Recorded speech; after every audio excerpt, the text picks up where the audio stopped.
کہ نبی کریم صلی اللہ علیہ وسلم نے ایک صحابی کو بتلایا تھا جو فقر و فاقہ کے شکار تھے، انہوں نے عرض کیا تھا یا رسول اللہ صلی اللہ علیہ وسلم فقر و فاقہ بہت ہے، بہت تنگ دستی ہے، آپ جو کوئی مجھے عنایت فرما دیجئے۔ تو آپ نے فرمایا تھا کہ جب گھر سے نکلا کرو تو یہ جو ہے 5 سورتیں پڑھا کرو بسم اللہ ملا کے۔ سب سے پہلے بسم اللہ پڑھ کے قل یا ایھا الکافرون پڑھنی ہے، پھر بسم اللہ پڑھ کے اذا جاء نصر اللہ پڑھنی ہے، پھر بسم اللہ پڑھ کے قل ھو اللہ پڑھنی ہے، پھر بسم اللہ پڑھ کے سورہ فلق، پھر بسم اللہ پڑھ کے سورہ ناس۔ سورہ ناس ختم ہونے کے بعد آخر میں پھر بسم اللہ پڑھنی ہے، کیونکہ 6 مرتبہ بسم اللہ ہو جائے گا، 5 یہ صورتیں تلاوت ہو جائیں گی۔ گھر سے نکلنے کے وقت نبی نے فرمایا کہ یہ تلاوت کرو، اور پھر اپنے کام کاج سے فارغ ہو کے واپس گھر لوٹنے لگو تو پھر یہ 5 صورتیں تلاوت کر لیا کرو۔ فرمایا تمہارا فقر و فقہ ایسا دور ہوگا کہ تم مال رکھ رکھ کے بھولو گے۔ اور واقعی وہی ہوا۔ وہ صحابی فرماتے میں نے پڑھنا شروع کیا، مجھے نہیں پتا چلا کب میرے اندر وہ امارت و دولت حاصل ہونے لگی، اور کب اس قدر مال و دولت کہ اس کا حساب نہیں، کہ رکھ رکھ کے بھولتا تھا گویا کہ۔ تو کہا کہ اتنا زبردست عمل ہے، اور واقعی جن لوگوں نے عمل کیا ہے کمال کا فائدہ ان کو ہوا ہے۔ تو بالکل آپ یہ اس پہ عمل کریں، جن کی دکان دفتر ہے وہ اس پہ عمل کریں اس طریقے سے۔ اب رہا سوال، آپ نے کہا کہ میری کوئی دکان دفتر نہیں ہے، اب اس کا یہ طریقہ ہے کہ اگر آپ ویسے گھر سے نکلتے ہیں، مطلب جاب ڈھونڈنے کے لیے، کاروبار کے لیے، کسی مقصد کے نکلتے ہیں تو پڑھ کے نکلیں، جب گھر واپس لوٹنے لگے تو پڑھتے واپس آ جائیں۔ اب آپ کہتے ہیں میں گھر سے نکلتے نہیں، گھر میں رہتا ہوں، جاتا ہی نہیں، اس کے لیے حل یہ اپنے کمرے سے، جو بھی بیڈ روم ہے اپنے کمرے سے جب نکلے کچن کی طرف جائے، کچن کی طرف جائے اور یہ پڑھتا ہوا جائے۔ پڑھ کے کچن میں پہنچا، کچن میں تھوڑی دیر اپنا جو بھی چیز لی دی، نہیں لی تو تھوڑی دیر بعد اتنی دیر وہاں ٹھہرے کہ جتنی دیر میں تیسرا کلمہ 3 دفعہ پڑھا جا سکتا ہے، تو 3 دفعہ تیسرا کلمہ پڑھ لے، وہاں کھڑا رہے۔ اس کے بعد اب وہاں سے پھر لوٹے اپنے کمرے کی طرف، یا بیڈ روم یا ڈرائنگ روم کی طرف، یا اپنی لائبریری کی طرف، اور اس وقت یہ پڑھتا ہوا واپس آئے۔ بس اپنے گھر کے اندر ہی یہ چلت پھر کرتا رہے۔ انشاءاللہ 41 دن نہیں ہوں گے کہ انشاءاللہ آپ غیب سے اللہ تبارک و تعالیٰ اپنے خزانے کھول دیں گے۔ بہت ہی مجرب ہے، میں بھی دل سے دعا کرتا ہوں اللہ تبارک و تعالیٰ اہل اسلام کو فقر و فاقہ دور کر کے اللہ تعالیٰ عافیت اور خیر والا مال خوب نصیب فرما دیں، آمین یا رب العالمین۔ اس میں ہوں گے تو گویا کہ رسول اللہ صلی اللہ علیہ وسلم نے ضمانت دے دی کہ یہ ہمارا آدمی، ظاہر ہے کہ نبی کریم صلی اللہ علیہ وسلم جس کو اپنا کہہ دیں تو اس کی جو اپنائیت کا عالم کیا ہوگا۔ وہ ظاہر ہے کہ نہ صرف یہ خود رسول اللہ کی نظر میں محبوب، بلکہ رب کائنات کی نظر میں محبوب ہو جاتا ہے۔ اس کے ایک ایک عمل جو اللہ کی نظر میں محبوب، یہاں تک کہ آسمان کے فرشتے ایسے محبوب شخص کے قدموں کے نیچے پر بچھاتے ہیں۔ لیکن اگر اس کے اندر یہ اوصاف نہیں ہے کہ چھوٹوں پر شفقت نہیں کرتا، بڑوں کی تعظیم نہیں کرتا، اب رہی یہ بات کہ یہ کیوں ایسا ہوگا، اس کی بنیادی وجہ عجب اور کبر ہے۔ اگر انسان میں عجب اور کبر ہوگا تو وہ ان امراض کا شکار ہوگا۔ اب عجب اور کبر ہے، اس کبر کی وجہ سے اس کے اندر غصہ بھی ہوگا، عجب کی وجہ سے اس کے اندر ایک ناز بھی ہوگا۔ نتیجہ کیا ہوگا کہ وہ چھوٹوں پر شفقت نہیں کرے گا۔ یعنی چھوٹوں پر شفقت کے لیے اس کا دل نرم ہونا چاہیے، جیسے حدیث میں آتا ہے پرندوں جیسا دل، چڑیوں جیسا نرم دل، پرندوں جیسا نرم دل، لیکن خونخوار بھیڑیے جیسا دل ہوگا تو چھوٹوں پر کیا شفقت کرے گا۔ لہذا یہ کبر کی وجہ سے اس کا دل سخت ہوگا، یہ کہ چھوٹوں پر شفقت نہیں کرے گا۔ وَلَمْ يُوَقِّرْ كَبِيرًا، بڑوں کی تعظیم نہیں کرے گا، اور یہ ظاہر یہ بھی کبر کی وجہ سے، جب خود تکبر کا شکار ہے، خود اپنی بڑائیت کے نشے میں مبتلا ہے تو کسی کو بڑا کیوں سمجھے گا؟ جب بڑا نہیں سمجھے گا تو تعظیم کیوں کرے گا؟ کیونکہ کسی کو بڑا سمجھنے میں خود اس کا اپنا چھوٹا ہونا لازم ہے۔ جب اپنا چھوٹا ہونا لازم آئے گا تو ظاہر ہے کہ متکبر آدمی اپنے آپ کو چھوٹا تسلیم کرنے کو تیار نہیں ہوتا۔ اسے بڑائی کے بت اپنے اندر سجا رکھے ہیں، وہ یہ نہیں سمجھتا کہ میں چھوٹا ہوں، لہذا وہ کسی کی تعظیم نہیں کرے گا۔ لہذا یہ دوسرا مرد یہ بھی کبر کی وجہ سے پیدا ہو گیا۔ وَيَأْمُرُ بِالْمَعْرُوفِ، اور نیکی کو حکم نہ کرے گا۔ اب نیکی کا حکم نہ کرنا یہ بھی کبر کی علامت ہے کہ نیک بات کو حکم نہیں کرتا۔ اس کا مطلب یہ کوئی نیک بات کو اہمیت نہیں دیتا، اس کے نیک بات کی کوئی اہمیت نہیں ہے کہ یہ نیک بات کہی جائے، لوگ اس پہ عمل کریں، اس کو اہمیت نہیں دیتا۔ تو یہ بھی تکبر اور غفلت کی وجہ سے، کیونکہ تکبر کی وجہ سے غفلت پیدا ہوتی ہے، غفلت کی وجہ سے اس چیز کی اہمیت اور مقام کو نہیں پہچان پاتا، لہذا نیکی کا حکم نہیں کرے گا۔ وَيَنْهَى عَنِ الْمُنكَرِ، اور برائی بری باتوں سے روکے گا نہیں، اور برائی سے نہ روکنا یہ بھی کبر کی وجہ سے ہوگا، کیونکہ تکبر کی وجہ سے اس کے وہ برائی نہیں ہے، برائی کی اہمیت نہیں ہے کہ یہ کام برا ہے اللہ کی نظر میں، یہ کام برا ہے رسول اللہ کی نظر میں صلی اللہ علیہ وسلم، یہ کام برا ہے معاشرے کی نظر میں، تو گویا کہ اس کے ہاں اس برائی کی کوئی اہمیت ہی نہیں ہے، لہذا وہ اس کی فکر ہی نہیں کرے گا کہ اس سے روکا جائے۔ نتیجہ ہے کہ تکبر کی وجہ سے دیکھو یہ 4 مرض پیدا ہو گئے. تبھی تو یہ وہ علماء فرماتے ہیں کہ کبر جو ام الامراض ہے، سارے امراض کی ماں کبر ہے. تکبر سے باقی سارے امراض جنم لیتے ہیں، سارے اخلاق رذیلہ جنم لیتے ہیں. کیونکہ یہ 4 جو اخلاق رذیلہ وہ کبر اور عجب کی وجہ سے پیدا ہوتے ہیں. جب کبر اور عجب کا انسان علاج کر لیتا ہے، اپنے اندر تواضع انکساری عزت پیدا کر لیتا ہے اور اپنے آپ کو دوسروں سے کمتر سمجھنے لگتا ہے، تو نتیجہ یہ کہ یہ ساری کی ساری برائیاں اچھائیوں میں بدل جاتی ہیں. یہ اخلاق رذیلہ اس کے اخلاق فضیلہ میں بدل جاتے ہیں، یہی اس کے لیے فضیلت کا باعث بن جاتے ہیں. اس لیے نبی کریم صلی اللہ علیہ وسلم نے تنبیہ کی کہ لیس منا، وہ ہم میں سے ہے نہیں، ہمارے سے اس کا کوئی واسطہ نہیں ہے، ہمارے طرز عمل ہماری جماعت کا آدمی نہیں ہے. گویا کہ آپ نے تنبیہ کی، ڈانٹ دیا. لیس منا سے شروع کر کے تاکہ سننے والے متیقظ ہو جائیں اور خوف خدا رکھنے والے جو ہے وہ بیدار ہو جائیں کہ بھائی کیا کون سے ایسے امراض ہو گئے کہ رسول اللہ فرماتے لیس منا، یہ ہم میں سے نہیں ہے. اب جب کان لگا کے سنا، فرمایا کہ من لم یرم صغیرنا، جو ہمارے چھوٹوں پر شفقت نہ کرے. تو وہ ایسے لوگ جو شفقت نہیں کرتے وہ بیدار ہو گئے کہ اوہ اچھا یہ ایک اخلاق رذیلہ. دوسرا ولم یوقر کبیرنا، ہمارے بڑوں کی تعظیم نہ کرے تو متیقظ ہو کہ اوہ اچھا یہ بھی مرض ہے. وَيَأْمُرْ بِالْمَعْرُوفِ، اور نیکی کو حکم نہ کرے. تو یہ ایسے لوگ جو نیکی کو اہمیت نہیں دیتے، حکم نہیں کرتے، کہتے نہیں، وہ متیقظ ہو گئے. وَيَنْهَى عَنِ الْمُنْكَرِ، اور یہ برائی سے روکتے نہیں. انداز رسول اللہ صلی اللہ علیہ وسلم کا ایسا ہے کہ جسے تنبیہ ہوتی ہے اور سامنے والے کے لیے دعوت فکر ہے. اور آج ہم عام ماحول معاشرے میں دیکھتے ہیں کہ ان چیزوں پر کا اعتبار نہیں کیا جاتا. چھوٹوں پر شفقت کا کوئی سوال نہیں، بڑوں کی تعظیم کی کوئی اہمیت نہیں، اور یہ اچھائی برائی، یہاں تک کہ آج یہ امریکہ یورپ کے اندر تو اپنی اولادوں کو کہتے ہوئے ڈرتے ہیں، اپنی اولادوں کو اچھی بات کہتے ڈرتے ہیں کہ بیٹا نماز پڑھنا اچھی بات ہے، نماز پڑھ لو، اللہ کا حق ہے، کل مرنے کے بعد جواب دینا ہے. بیٹا یہ چیز نہ کھاؤ، یہ حرام ہے. اسے ڈرتے کیوں؟ بچہ کہتا ماما اگر آئندہ کے بعد آپ نے مجھے کہا، اگر پاپا نے مجھے یہ بات سے روکا تو میں گھر چھوڑ کے چلا جاؤں گا.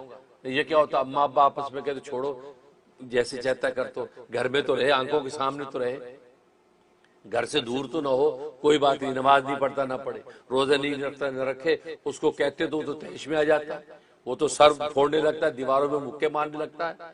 لوگ آتے ہیں ہمارے پاس کہ جی اس بچے کو کہتے نماز پڑھ لو، تو وہ سر مارتا ہے، دیواروں میں مکے مارتا ہے، برتن توڑ دیتا ہے کہ آج کی بات کہ مجھے نماز کا کہا میں یوں ہو جاؤں گا، میں اپنے آپ کو مار لوں گا.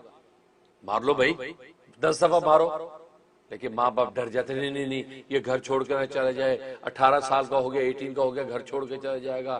یہ بیٹی کو اگر روکا تو یہ گھر چھوڑ کے چلی جائے گی، جاتی پھرے. آپ نبی کے حکم کو پورا کریں، اخلاص سے پورا کریں اور اللہ کو سامنے رکھ کے اور پورے توکل کے ساتھ پیش کریں. انشاءاللہ دل اللہ تبارک و تعالیٰ کے ہاتھ میں ہے. آپ جس خلوص کے ساتھ اور جس جذبے سے یہ جب اس حکم دیں گے کہ نماز فرض ہے، پڑھنا ضروری ہے، اور یہ گناہ ہے جس سے تم رکو، تو نتیجہ کیا ہوگا؟ اللہ تبارک و تعالیٰ اس کے دلوں کو تھامیں گے. کیونکہ حدیث میں آتا ہے رحمان کی 2 انگلیوں کے درمیان انسانوں کی دل ہے، وہ جیسے چاہے پلٹ دیتا ہے. لہذا ڈر ڈر کے ماں باپ کو یہ رہنا، اور بچے ان کے سامنے گناہ کرتے ناچتے ہیں، ان کے سامنے جو بے نمازیاں اور جو شریعت کی جو توہین اور قرآن و سنت کی توہینیں کرتے ہیں، مجھے پتا ہے کہ والدین کہتے ہیں نہیں جی نہیں، ہم سوچتے کوئی بات نہیں، بچہ گھر نہ چھوڑ کے چلا جائے، 100 دفعہ چلا جائے. ایسا بچہ نہیں ہے، قرآن کی نص ہے. نوح علیہ السلام کو اللہ تبارک و تعالیٰ فرماتے ہیں لیس من اہلک، جب انہوں نے اپنے بچے اور بیٹے کے لیے سفارش کی، اللہ فرماتا ہے لیس من اہلک، وہ تیرا بچہ ہی نہیں ہے، تیرے خاندان میں سے نہیں ہے. کیوں؟ انہو لیس عمل صالح، اس لیے کہ لیس لہو عمل صالح، اس کے لیے اس کا عمل نیک نہیں ہے. نیکی پر ہے تو تمہاری اولاد ہے، نیکی پر نہیں تو اولاد نہیں ہے. قرآن کی نص ہے. آپ جب مضبوط ہوگے استقامت پہ تو اللہ تبارک و تعالیٰ کی نصرت آتی ہے. اس لیے بچوں کو روکا ٹوکی ضرور رکھیں، بھلے وہ نہ مانے ایک دفعہ کو، لیکن آپ روکا ٹوکی رکھیں. اس کا نتیجہ کیا ہو کہ زندگی میں ایک ٹرننگ پوائنٹ ایسا ضرور آتا ہے کہ بچہ سوچتا ہے کہ یار ابو کہتے تھے نماز پڑھا کرو، یار امی کہتی تھی قرآن پڑھا کرو، یار ابو نے اس چیز سے روکا تھا، مما نے روکا تھا، انکل نے منع کیا تھا. اس کو ایک وقت میں جب وہ چیزیں یاد آتی، وہ ٹرننگ پوائنٹ ہوتا ہے. وہ وہاں سے لوٹے گا اور آپ کو دعائیں دے گا. اور جو ماں باپ اس کے قبروں میں ہوں گے لیکن وہ دعائیں دے کر میری ماں کتنی اچھی تھی، مجھے منع کر گئی، آج مجھے سمجھ میں آیا. کیونکہ بس اوقات فوری نصیحت سمجھ نہیں آتی، لیکن یہ روکا ٹوکی کا جو حکم ہے اس سے فرمایا کہ اہل ایمان پر لازم ہے کہ وذکر فإن ذکر تنفع المؤمنین، نصیحتیں کرتے رہو کیونکہ یہ نصیحتیں ایمان والوں کو نفع دیتا ہوں۔ اور آپ بتا رہی کہ کام آپ کے اٹکتے پورے نہیں ہوتے، اس کے لیے بھی دعا بھی کرتا ہوں، اور سرکار دو عالم صلی اللہ علیہ وسلم کے صدقے اور طفیل سے انشاءاللہ آپ کی طرف متوجہ ہوں گا تاکہ آپ کے مسائل حل ہو جائیں اور آپ کو اللہ تبارک و تعالیٰ اپنا قرب خاص عطا فرما دے۔ باقی چیزوں میں رکاوٹ آتی ہے اس کے لیے نوٹ کر لیں، سورۃ بنی اسرائیل آیت نمبر 80، یہ آیت نمبر 80 آپ نے 101 دفعہ پڑھنی ہے عشاء کے بعد۔ عشاء کے بعد نہ پڑھ سکے تو کوئی بھی ٹائم رکھ لیں، لیکن روزانہ پھر ایک ہی ٹائم رکھیں، تو 101 دفعہ پڑھیں، اول آخری 11 مرتبہ درود ابراہیمی یہ پڑھ کے دعا کریں، انشاءاللہ آپ کے کام آسان ہوں گے اور جو ہے وہ منزل مقصود تک پہنچیں گے۔ اور دوسرا جو ہے کہ آپ اللہ کا قرب چاہتی ہیں، اس کے لیے میں نے عمل بتا رکھا ہے کہ وتر کی نماز سے پہلے 103 مرتبہ آپ نے جو آلتی پالتی مار کے بیٹھ جائیں قبلہ رخ، اور توجہ کے ساتھ آنکھیں بند کر کے آیت کریمہ پڑھنی ہے، لا الہ الا انت سبحانک انی کنت من الظالمین، یہ 103 مرتبہ۔ اور تصور یہ باندھنا ہے کہ آسمان سے اللہ کا جو ہے فیض ایک نور کی شکل میں میرے قلب میں اتر رہا ہے اور دل میں روشن ہو رہا ہے اور روشنیاں پھوٹ رہی ہیں۔ اس نیت کے ساتھ آپ نے پڑھنا ہے اور پڑھ کے اپنے سینے پہ دم کرنا ہے، اس کے بعد کھڑے ہو کے آپ نے وتر کی نماز ادا کرنی ہے۔ یہ ایسا زبردست عمل ہے کہ کتنے لوگ ہیں ماشاءاللہ جنہوں نے اس کی پابندی کی، ان کو اللہ تبارک و تعالیٰ کا خاص ایک دھیان، ایک خاص قرب نصیب ہو گیا، ایک خاص اللہ تبارک و تعالیٰ کی معیت کی کیفیت نصیب ہو گئی۔ بہت زبردست عمل ہے، اس کا اہتمام کریں، انشاءاللہ میں بھی دعا کرتا ہوں اللہ تعالیٰ آپ کو برکت عطا فرمائے۔ جی نیکسٹ۔ السلام علیکم ورحمۃ اللہ۔ وعلیکم السلام، اللہ آپ کو برکت عطا فرمائے۔ باقی آپ نے ہماری ایتھی ٹوکن کے حوالے سے ہماری حوصلہ افزائی کی ہے، اللہ تعالیٰ ہماری اس نیک قدم کو قبول و منظور فرمائے۔ کمیونٹی اور اہل اسلام ہی کے نفع کے لیے الحمدللہ ہم نے امریکہ کے اندر یہ ایک پروگرام ڈیزائن کیا اور ایتھی ٹوکن کے حوالے سے ہم نے اس کا اعلان کیا، اور اکارڈنگ ٹو شریعہ جو ہے تمام اس کے کونے خدرے دیکھ کر ہم نے اس کے جواز کا فتویٰ دیا ہے۔ تو ماشاءاللہ اہل اسلام سے فائدہ اٹھا رہے ہیں، خاص امریکہ یورپ کے لوگ، باقی دنیا کے لوگ بھی اپنے اپنے مقام پہ اس سے فائدہ اٹھائیں گے۔ اللہ تعالیٰ آپ کو برکت عطا فرمائے اور ہماری اس اقدام کو قبول و منظور فرمائے۔ اور باقی سوال آپ کو بڑا خوبصورت ہے کہ بغیر توبہ کے ایک مسلمان مر جاتا ہے تو اور جو ہے وہ جنازہ پڑھنے میں بہت سے مسلمانوں اس کے لیے مغفرت کی دعا کی ہے، تو کیا اس کی وہ توبہ کے قائم مقام ہوگا؟ اصل میں توبہ کا مفہوم دو طرح کا ہے، ایک تو وہ گناہ ہے کہ جن کا تعلق حقوق اللہ کے ساتھ ہے، دوسرے وہ گناہ جن کا تعلق حقوق العباد کے ساتھ ہے۔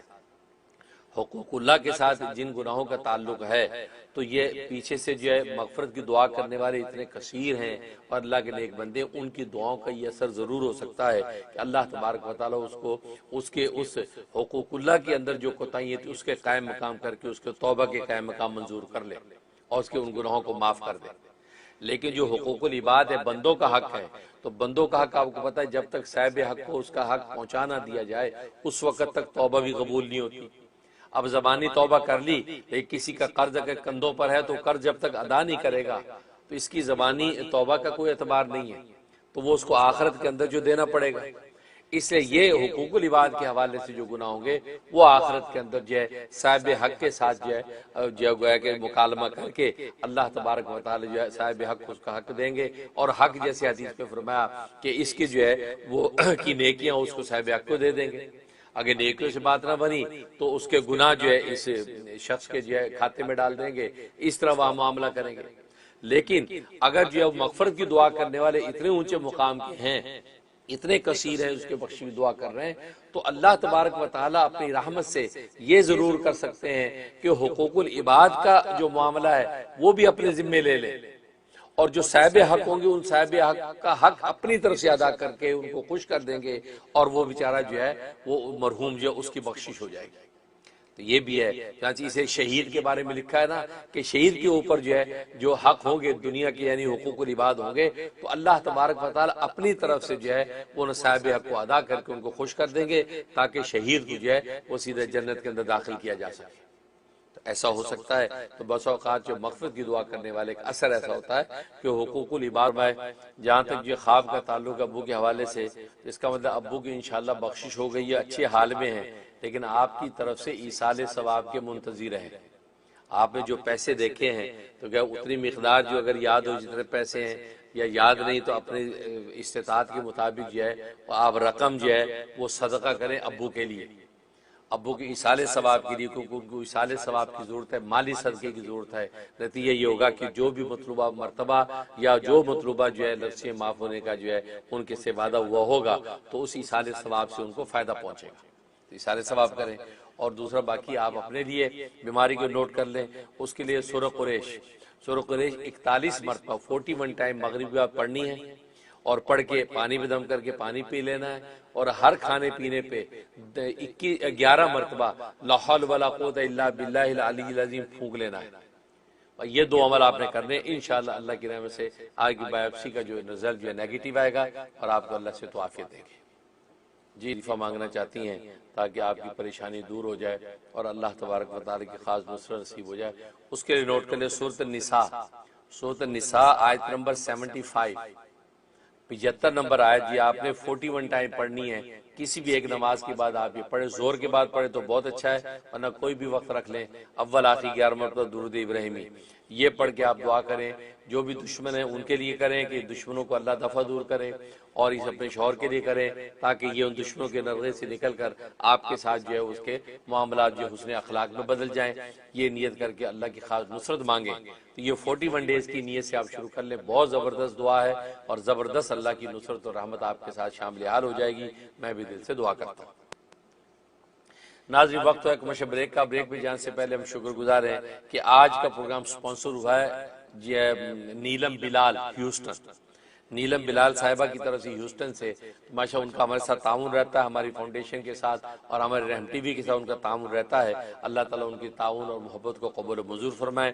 تو آج کا پروگرام جو نیلم بلال کی طرف سے ہے، اور یہ پروگرام کے اندر جو بھی نیک بات کہی گئی سنی گئی اس کا صدقہ جاری ان کو، ان کی آل اور میں آپ کا ہوسٹ اینڈ گیسٹ مفتی منیر احمد اخون، اور خوش آمدید کہتا ہوں آپ کے مسائل ان کے اور ان کا حل میں۔ ناظرین اب ہمارا دوسرا سیگمنٹ ہے اور وہ روشن قندیلیں۔ روشن قندیلیں کے تحت ہم فقہ اسلام کے واقعات پیش کرتے تھے اور ان کو مشعل راہ بناتے ہیں، لیکن کالز بہت ہیں، اس لیے جو ہے وہ انتظامیہ کا جو ہے وہ کہنا یہی ہے کہ ہم اس دفعہ کالز لیتے ہیں، دیکھتے ہیں کہ کون خوش ہے۔ ٹھیک ہے، اللہ اکبر اللہ اکبر، ٹھیک ہے۔ اللہ تعالیٰ آپ کو برکت عطا فرمائے اور آپ کی محبت کو قبول فرمائے، اور آپ کی بہن کے حوالے سے جو بھی تکلیف و پریشانی ہے اس کو رفع فرمائے، اور آپ کی بہن کو صحت و عافیت نصیب ہو۔ ان کے لیے نوٹ کر لیں سورۃ ہود آیت نمبر 44 سورۃ ہود کی آیت نمبر 44 جو ہے یہ آپ نے 41 مرتبہ پڑھنی ہے، 41 ٹائم پڑھنی ہے۔ پانی پہ دم کریں، پانی دم کر کے ان کو پلا دیں، یا جو دوائیں وغیرہ ہیں جو ان کو دی جا رہی ہیں ان پہ دم کر لیں، یا کھانے پینے پہ پھونک دیں، کوئی بھی کھانے پینے کی چیز اس کے اوپر دم کر کے اس کو دینا شروع کر دیں، اور یہ 21 دن پابندی سے کریں۔ سورہ ہود کی آیت نمبر 44 41 مرتبہ پڑھنی ہے، اول آخری 11 مرتبہ درود ابراہیمی۔ انشاءاللہ اللہ کی رحمت سے جو ہے ان کو جو بھی مرض رفع ہو جائے گا، ان کو شفا ہوگی۔ میں بھی دل سے دعا کرتا ہوں۔ جی نیکسٹ، جی بتائیے۔ السلام علیکم، ہاں جی بولیے۔ جی السلام علیکم ورحمۃ اللہ وبرکاتہ۔ وعلیکم السلام۔ حضرت فیاض احمد عرض کر رہا ہوں بہاول نگر پنجاب پاکستان سے۔ جی جی امید ہے کہ آپ خیریت سے ہوں گے۔ اللہ تعالیٰ آپ کو اپنے زمان میں رکھے اور اللہ تعالیٰ آپ سے نیچے حد سے محفوظ رکھے، آمین۔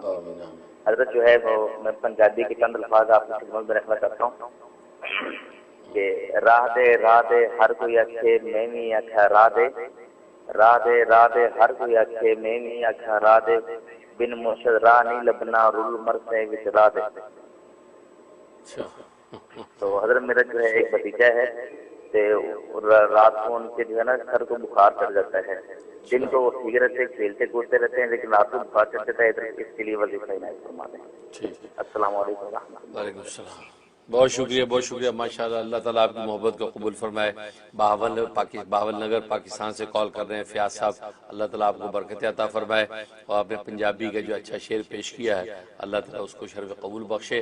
باقی آپ کے بھتیجے کے حوالے سے کہ اس کے سر میں درد رات کو ہو جاتا ہے، دن میں ٹھیک رہتا ہے، لیکن رات کو جو ہے اس کے سر پہ جو بخار چڑھ جاتا ہے، اس کے لیے نوٹ کر لیں 2 عمل کرنے ہیں، 2 عمل کرنے۔ ایک سورۃ الناس یہ 7 دفعہ پڑھنی ہے، اور سورۃ الحاکم التکاثر 7 دفعہ پڑھنی ہے۔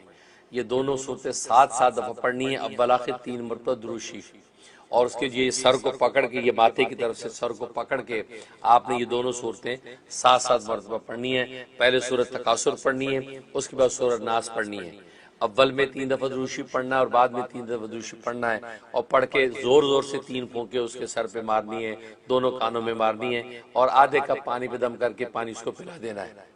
یہ مغرب سے پہلے یہ آپ نے عمل کرنا ہے، مغرب سے پہلے، عصر کے بعد، تو مغرب سے پہلے یہ آپ نے عمل کرنا ہے۔ انشاءاللہ رات کو اس کے سر پہ بخار نہیں چڑھے گا، اس کو شفا رہے گی۔ یہ 11 دن پابندی سے کر لیں، اللہ تعالیٰ اس کو ہر طرح سے وظیفے پڑھتے ہیں، اور وظیفوں کے اندر جو ان کو بہرحال جو وہ بعض دفعہ اللہ تبارک و تعالیٰ کی رحمت ظاہر ہو جاتی ہے، بعض دفعہ پریشانی ہوتی ہے، لیکن بات اصل میں یہ ہے، یہ بات ذہن میں رکھیں کہ تقدیر پر جو فیصلے ہیں، کیونکہ مقدر روزی اللہ تبارک و تعالیٰ کے یہاں تقسیم ہو چکی ہے، طے ہو چکی ہے۔ اسے حضرت حکیم الامت مجدد ملت مولانا شبلی تھانوی رحمہ اللہ تعالیٰ فرماتے ہیں کہ دنیا کی رزق کے حوالے سے تو پریشان ہونا نہیں چاہیے، ہاں مانگنے کے ہم ذمہ دار ہیں، اللہ سے ہم مانگیں، اللہ کے آگے ہاتھ پھیلائیں، اس کے لیے وظیفہ کرنا، وظیفہ کریں، کیونکہ وظیفے کرنا بھی کیا ہے کہ ایک طرح کے مانگنے کا عنوان ہے۔ مطلب یا رزاقو یا رزاقو یا رزاقو جو پڑھتا ہے، اس کا مطلب ہے یہ بندہ اللہ سے رزق مانگتا ہے، تو اس وجہ سے۔ لیکن یہ کہ اللہ تبارک و تعالیٰ جانتے ہیں کہ کس وقت اس کو رزق و روزی دینا یا وسعت مال دینا اس کے لیے نافع ہے، اسی وقت اللہ تبارک و تعالیٰ ہمارا مقدر رزق اتار دیتے ہیں۔ لہذا مقدر رزق کہیں نہیں جاتا، وہ مل کے رہتا ہے، اس لیے مقدر روزی پر ایمان رکھنا یہ ضروری ہے کہ انسان یہ رہے کہ یا اللہ جو مقدر روزی لکھ دی ہے وہ تو مجھے ملنی ہے، اور مجھے عطا فرما دیجئے عزت کے ساتھ۔ اب مقدر روزی جب مل گئی، اب مقدر روزی کو اب استعمال کس انداز سے کر رہے ہیں، ظاہر ہے اس انداز پر بھی اللہ کی نظر ہوتی ہے۔ جیسے وہ مشہور واقعہ جو ہے امام رومی رحمہ اللہ تعالیٰ نے لکھا ہے، روایات میں آتا ہے کہ حضرت موسیٰ علیہ السلام جو اللہ تبارک و تعالیٰ سے ہم کلام ہونے کے لیے گئے، تو راستے میں جو ہے ایک شخص ملا، مفلس غریب بیچارہ تھا۔ اس نے کہا کہ آپ اللہ تبارک و تعالیٰ سے جب وہ ہم کلام ہونے جا رہے ہیں تو آپ اللہ سے میرے لیے ایک کام کروا دیں، ایک درخواست ہے۔ جی کیا؟ وہ یہ کہ اللہ نے میرے لیے جتنی مقدر روزی لکھ رکھی ہے وہ ساری مجھے ایک دے دیں، ایک ہی دن میں آج ہی مجھے دے دیں، تو جتنی روزی میری لکھی ہے مجھے دے دیں، میں کھا پے پیٹ بھر کے بالسکون کر لوں، اس کے بعد بھلے مجھے موت آ جائے۔ لیکن روز روز کی قسم پرسی، روز روز کی جو ہے وہ یہ فاقہ کشی، یہ مجھ سے برداشت نہیں ہوتی، آپ اللہ سے میرا سارا رزق ایک دفعہ کے لے کے آ جائیں۔ جب موسیٰ علیہ السلام گئے، اللہ سے ہم کلام ہوئے، اللہ تبارک و تعالیٰ کے سامنے مدعا رکھا کہ ایک مفلس غریب ملا ہے، وہ یہ کہتا ہے کہ میری ساری روزی جو ہے جتنی مقدر ہے وہ آج ہی دے دے، بس وہ میں کھا کے ٹھاٹ سے سکون سے پیٹ بھر کے اس کے بعد موت آ جائے مر جاؤں گا۔ اللہ تبارک و تعالیٰ نے فرمایا ٹھیک ہے، اس کو 10 بکریاں دے دو اور 2 بوریاں اناج کی دے دو اور 3 بوریاں چاول کی دے دو، تو گیا کہ یہ کل جو ہے اس کی روزی تھی وہ اس کے حوالے کر دی، اور کہتے وہ بڑا خوش ہوا کہ بس اب مجھے مقدر روزی مل گئی ہے، اب یہ کھا پی کے اپنے پیٹ بھر لوں گا، اس کے بعد موت آئے، کیونکہ ساری زندگی گزر گئی پیٹ بھر کے روٹی کھا کے نہیں دیکھی، یار مفلس۔ اب وہ لے کے چلا گیا۔ اب جو موسیٰ علیہ السلام سمجھ گئے بظاہر ہے کہ اس کی مقدر روزی اتنی ہے، اب یہ کھا پی کے ختم ہو جائے گی 4-6 مہینے میں، اس کے بعد ظاہر ہے پھر روزی ہے ہی نہیں، اس نے مرنا ہی ہے بیچارے نے۔ چلو حضرت موسیٰ علیہ السلام اپنے کام میں لگ گئے، دعوت تبلیغ میں۔ ایک عرصے کے بعد تقریباً 2 سال کا عرصہ گزرا، تو آپ ایک جگہ سے گزر رہے تھے تو ایک مکان دیکھا، بہت بڑی حویلی، اس پہ پبلک ہی پبلک، لوگ ہی لوگ، ایسے جیسے میلہ لگا ہوا ہے۔ آپ نے دیکھا ایک لمبا دسترخوان بچھا ہوا ہے، اس پہ لوگ بیٹھے کھا رہے ہیں، باریاں لگی ہوئی ہیں، کھا کے اٹھ جا رہے ہیں، دوسرے آ کے کھا رہے ہیں، اور سامنے جو ایک تخت بچھا ہوا ہے اس تخت پہ وہی مفلس شخص، وہ جناب شاہی جوڑا پہنا ہوا اور ٹیک لگا کے بیٹھا ہے، اور لوگ دسترخوان سے کھانا کھا رہے ہیں اور وہ سب کو سلام کلام کر رہا ہے اور ٹیک لگا کے نوابوں کی طرح بیٹھا ہے۔ تو حضرت جو ہے وہ موسیٰ علیہ السلام بڑے حیران ہوئے۔ حضرت موسیٰ علیہ السلام نے جو ہے وہ شخص سے پوچھا کہ بھائی یہ کیا ماجرا ہے، تیری مقدر روزی تو اتنی سی تھی، تو یہاں ٹیک لگا کے بیٹھا اور آج تو 2 سال ہو گئے، کیا وہ روزی ختم نہیں ہوئی؟ اس نے عجیب بات کی، اس نے کہا مقدر روزی تو مجھے مل گئی تھی، لیکن میں نے اللہ سے تجارت کر لی۔ اللہ سے کیا تجارت کر لی؟ تجارت یہ کر لی کہ میں نے وہ مقدر روزی کا کھانا پکایا اور پورا دسترخوان یا وہ سیٹ کیا اور دسترخوان بچھا کے جو مہمانوں کو کھلانا شروع کر دیا. نتیجہ یہ کہ اللہ تبارک و تعالی نے میری مقدر روزی کو بڑھانا شروع کر دیا. ادھر اللہ سے جب موسیٰ علیہ السلام نے بات کی، اللہ تبارک و تعالی فرمایا کہ اس نے واقعی میرے ساتھ تجارت کر لی تھی اور اس تجارت میں اس کو نفع ہوا، اس نفع کے نتیجے میں آج اس کے دسترخوان سجے ہوئے ہیں. اس میں دوستو بزرگوں، جن کے یہاں بے روزگاری ہے، جاب نہیں ہے، وہ دوسروں کو کھلانے کا حوصلہ پیدا کریں. تھوڑا کھلائیں، بھلے تھوڑا کھلا دیں لیکن کھلائیں. غریب کو تھوڑا دے دیں لیکن دیں، تو کھلانا شروع کر دیں. یہ اللہ تبارک و تعالیٰ کے ساتھ کی تجارت شروع ہو جائے گی، یہاں تک کہ اللہ تبارک و تعالیٰ آپ کے مقدر کو بڑھا دیں گے اور ایسی برکت ہوگی کہ وسیع دسترخوان بچھیں گے اور دنیا آگے کھائے گی. اللہ تعالیٰ کی برکت عطا فرمائے. جی بتائیے. ہلو، السلام علیکم. ورجینیا سے کوثر بول رہی ہوں. میں نے خواب کے بارے میں پوچھنا تھا کہ میرے نوازے نے خواب دیکھا